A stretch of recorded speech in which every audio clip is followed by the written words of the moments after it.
dhe Kadri Veselit. Në shkurt të 2025-ës pati një rritje të lehtë në 20%,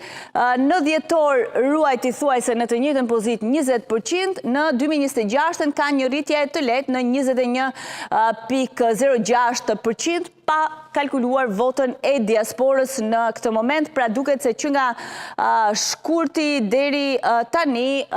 Partia Demokratike e Kosovës ka një stabilizim pra në rreth 20% të votave të qytetarëve të Kosovës. Shohim Lidhjen Demokratike të Kosovës, e cila ka pasur edhe luhatjet më të forta elektorale, duket se votat e Lidhjes Demokratike të Kosovës janë më të lëvizshme dhe me sa duket janë ato që shkojnë dhe rrisin vazhdimisht të vetëvendosjen. Në rënjën më të madhe Lidhja Demokratike e Kosovës në 12.73%, në shkurtin e 2025-ës u rrit në 18.27%, në dhjetor pati sërish një rënje të fortë në 13.24% për të arritur në një rritje prej 4 pikësh deri tani në 17.61%, pa kalkuluar sërish të votën e diasporës edhe këtu, ku duket se LDK-ja ka shpreh se do të ketë një mbështetje të diasporës në këto zgjedhje. Shohim edhe aleancën për ardhmërinë e Kosovës, e cila në këto zgjedhje erdhi me risi, me një emër të ri, nuk do të jetë më aleanca për ardhmërinë e Kosovës, por vetëm aleanca dhe me një kryetar të ri ku Ramush Haradinaj i kalon vendin tashmë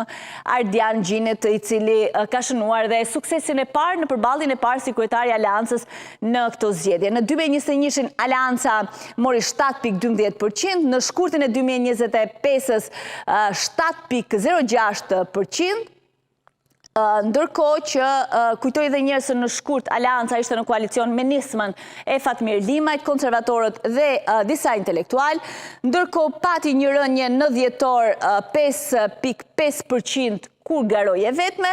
për të rritur sërish në 7.18% në 2026-ën,